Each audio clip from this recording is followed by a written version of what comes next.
There are two distinct and differing creation stories in Genesis.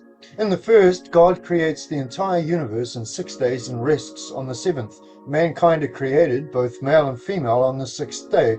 In the second, God creates Adam alone, and some time passes before Eve is created from Adam's rib. The first century Jewish theologian Philo explains that the first narrative is detailing the making of the divine forms in the heavenly realms, and the second describes the making of the physical creation. Philo writes that the material universe is an imitation visible to the outward senses of an archetypal model appreciable only to the intuition. Okay, so when it says that we are made in the image of God, it means that we are made in the archetype of God. In other words, God has made an archetype for each person. According to Maimonides, who is also a very well-known and influential rabbi, the first verse in Genesis should read, "In the beginning the gods were created with the heaven and earth." The garden story is a metaphor for the development of conscious self-awareness, and through that process of our intellectual development, we become co-creators with God. Immediately after the event, when Adam and Eve were clothing themselves from self-consciousness because they understood the differences between each other for the first time, and then God taught Adam and Eve how to make clothes. And this is a symbol of our co-creator role, and the so-called curses that were given to the primal pair are also a symbol that the woman, Eve, the mother of all, would have more pain in childbirth. What better description could we have of the woman's co-creating role than giving life? And of course we know now through comparative biology that because we stand upright, because our heads are larger now from an increased intelligence, the woman feels more pain. Plus, the more sentient or the more intelligent an organism is, the more susceptible that they are to physical pain.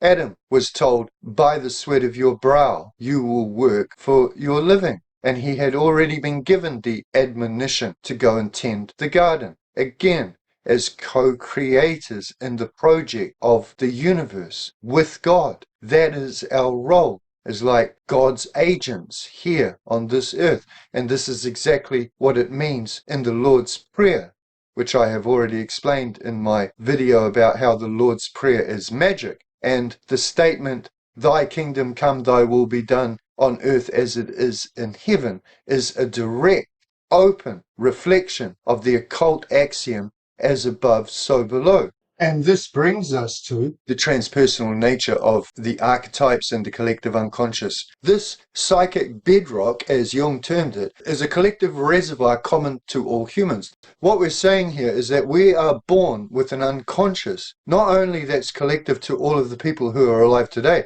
but it's the same unconscious that people tens of thousands of years ago inherited. And it's ancient. The collective unconscious is home to the archetypes. The archetypes are a drive, like an instinct. This is where the term spiritual instinct comes. Jung, before the Second World War, actually described the archetypes directly as instincts. In fact, he qualified his theory by saying that it is no more radical than by saying that we have instincts. After the Second World War, Jung changed his mind and decided that our instincts are always towards aggression. And so he ended up calling the archetypes the polar opposite of the instincts. The 19th century German philosopher Immanuel Kant talked about the categoric imperative, which is an inbuilt a priori attitude that we have towards having a conscience, a moral compass, if you like. The first pioneering psychologists were deeply influenced by philosophers such as Kant or Nietzsche from the continental tradition. And these philosophers were interested in subconscious thought processes and the subconscious of people. And this is, in fact, what depth psychology means. Depth psychology is talking about the psychologists who are interested in subconscious processes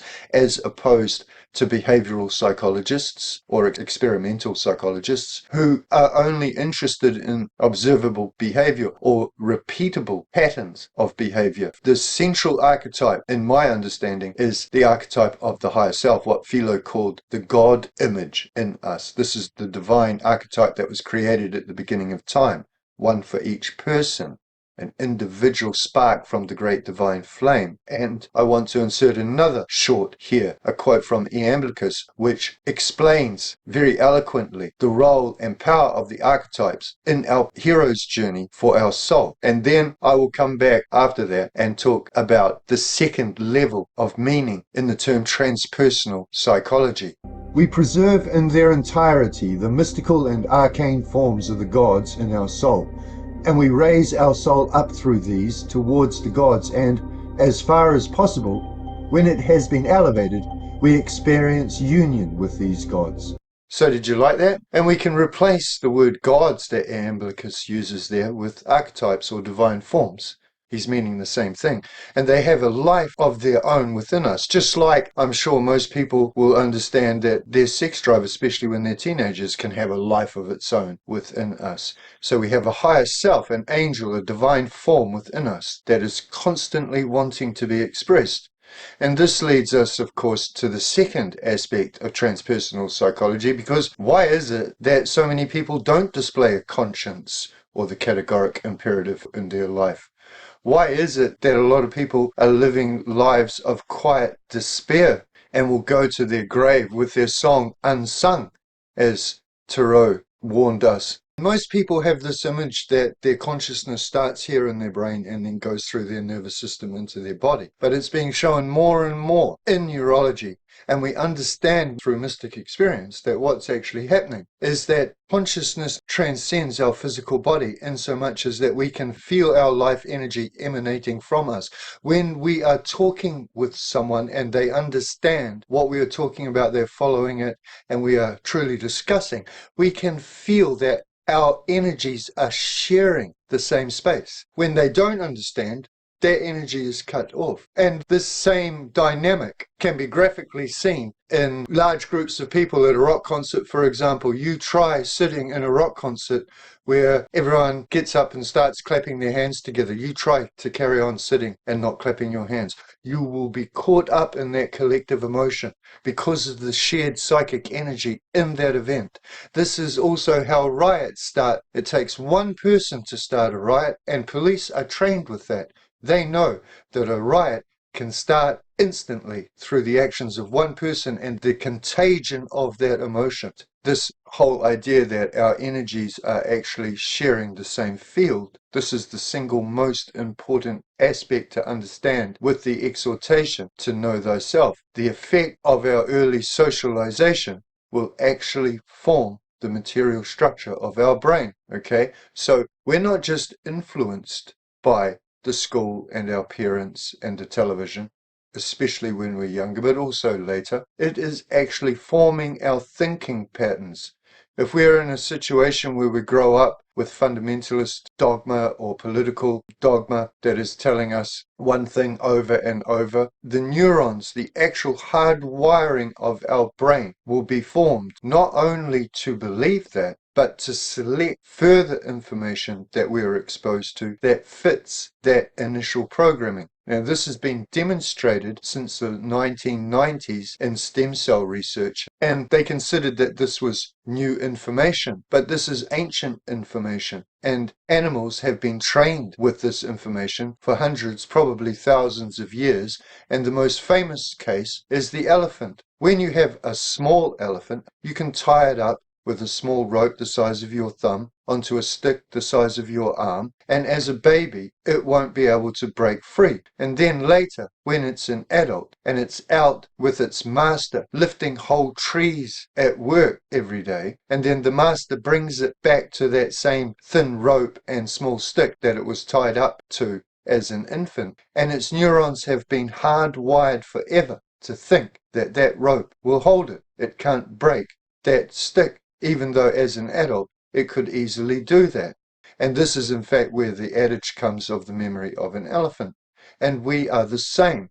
And this is a very important aspect to understand. People that think, oh no, I'm a free thinker, oh no, my thinking is completely of my own individual volition, they are in fact in the most dangerous position, because they are not equipped to be able to unpack all of this programming and social engineering and social conditioning that has been placed upon us. So all this brings us to the question, what's next? What's the point? And the next step in all of this is spiritual alchemy. In spiritual alchemy, we take the procedures of alchemy as symbols, a metaphor for a shipwrecked soul on the journey for enlightenment. The cauldron is the fire of our life's trials. This is what Jung called the archetypes of transformation. So when we're going through the process of a very brutal and honest self-awareness, we start to learn that we are contributing to our own life's trials, and very often we're acting unconsciously through bad programming from the different situations in which we were brought up, and we start to repeat those same dynamics. And through a process of brutal self-awareness, we start paring away those negative influences on ourselves, where we can own up to our own responsibility. Spiritual alchemy is all about taking responsibility for ourselves, creating new paradigms of thinking so that we're not magnets for the same destructive situations. So, if you're interested in the next step, which is spiritual alchemy, I will make a pinned comment underneath this video with a link to the spiritual alchemy manual that I have posted here as an audio book, and it takes you through the 7 stages of spiritual alchemy, and I'm sure that you will enjoy it. So, thank you very much for watching, and we'll see you in the spiritual alchemy video or in one of the follow-up videos that I will be making to this. And I look forward to your comments. Bye for now.